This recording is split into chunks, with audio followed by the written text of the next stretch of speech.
Pangulong Bongbong Marcos dapat personal na dumalo sa paglilitis si Vice President Sara Duterte. Buwelta naman ng PISE, walang saysay ang opinyon ng Pangulo.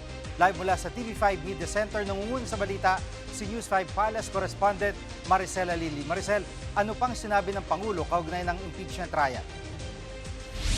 Gigi, kung si Pangulong Bongbong Marcos nga ang tatanungin, mas maigi kung humarap ng personal si Vice President Sara Duterte dito sa impeachment trial na ginagawa dyan sa Senado. Iba pa rin daw kasi ang bilis ng magiging pagdinig kung direkta mismo doon sa respondent maririnig ang paliwanag. Bagamat aminado naman ng Pangulo na may karapatan naman ng respondent na pumili kung sino ang magiging kinatawan niya at kung haharap pa siya sa impeachment court. Pakinggan natin yung bahagi ng naging pahayag ni Pangulong Bongbong Marcos. If it was me being accused, I would almost insist over the advice of lawyers. If they advise me not to appear, I would insist on appearing because kaya ko namang sagutin. Sige, sagutin natin. Pero alam mo, Gigi, pinalagan ni Vice President Sara Duterte ang naging pahayag na yan ni Pangulong Bongbong Marcos doon sa kanyang press briefing sa Canada nitong weekend.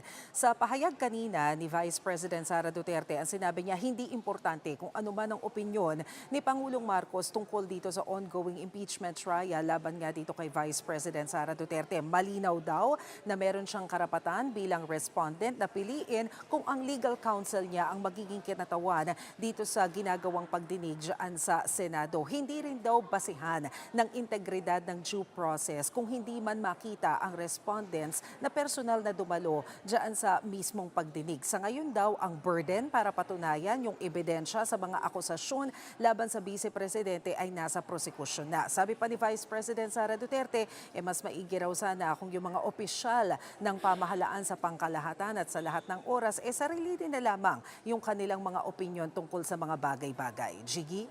At sa pagkakaresto nga ni dating Congressman Mike Defensor, may banat din siya na nauna pang ipakulong itong si Senator Marcoleta kumpara doon sa mga sangkot sa korupsyon. Ano ang tugon dito ng Malacanang? Tama ka, Gigi. Pagkatapos ngang i-issue yung warrant of arrest ng Sandigan Bayan laban dito kay Senador Rodante Marcoleta, naglabas ng pahayag itong si dating Congressman Mike Defensor sa pamamagitan ng kanyang social media account kung saan sinasabi niya na nauna pang maaresto yung mga kagaya nila kumpara doon sa mga totoong nagnakaw ng kaban ng bayan. Pero hindi naman daw, bagamat mapapatahimik daw sa linto, hindi daw ibig sabihin na susuko sila. Matatandaan kasi natin, Gigi, na isa itong si dating Representative Mike Defensor doon sa mga naging sumuporta doon sa 18 na sinasabing dating bagman netong si dating Congressman Zaldico. At ito namang si Senador Rodante Marcoleta ang namuno doon sa Blue Ribbon Committee na sinasabing duminig dito sa pahayag ng 18 dating bagman. Pakinggan muna natin yung sinabi mismo ni dating Congressman Defensor. Ang gusto lang naman namin ay lumabas ang katotohanan. Transparency, accountability, and justice. Nauna pa kaming makulong kesa sa mga totoong nagnakaw sa kaban ng bayan. Makukulong nyo kami at mapapatahimik, pero hindi po kami susuko.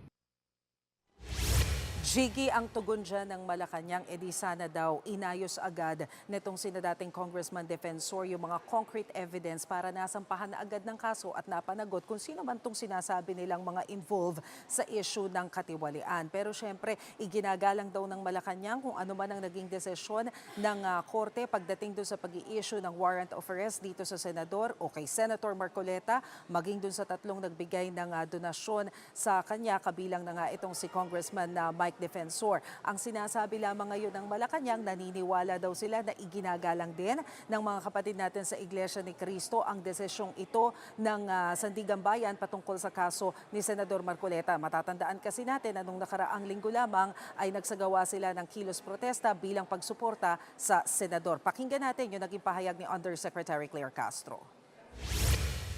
Mas magkakaroon po ng resolusyon at ng solusyon kung sila ay nagsumiti kaagad ng mga konkretong ebidensya para kung sino yung mga tao na nais nilang papanagutin ay napanagot na po sana, nadala na po sana sa korte ang mga kasong kanilang idudulog.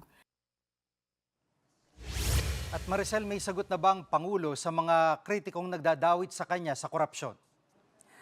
Alam mo, Jiggy, binalikan ni Pangulong Bongbong Marcos yung nangyari dun sa nakaraan niyang State of the Nation address kung saan siya nga raw yung nag-ungkat dito sa sinasabing korupsyon kaugnay dito sa flood control project. Kung hindi naman daw niya inungkat yan, hindi naman daw masisimula ng investigasyon, sabi ni Pangulong Bongbong Marcos. Bagamat nagkaroon na rin daw ng anunsyo o pahayag si dating Congressman Andaya, dating Secretary Andaya, tungkol dito sa natuklasan nila na nasa 300 billion plus daw na questionable funds na ginagamit dito sa flood control project sa ilalim ng dating administrasyon ni dating Pangulong Rodrigo Duterte, hindi naman daw ito naaksyonan at hindi na rin naman daw ginawa ng investigasyon para mapanagot kung sino man yan dapat mapanagot. Makikita naman daw na yung investigasyon sinimulan sa ilalim ng kanyang pamunuan. Pakinggan natin yung sinabi ni Pangulong Bongbong Marcos.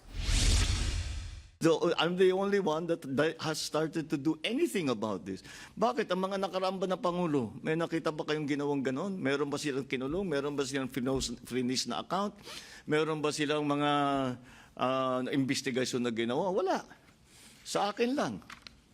Tapos sasabihin, ako daw ang may kagagawan.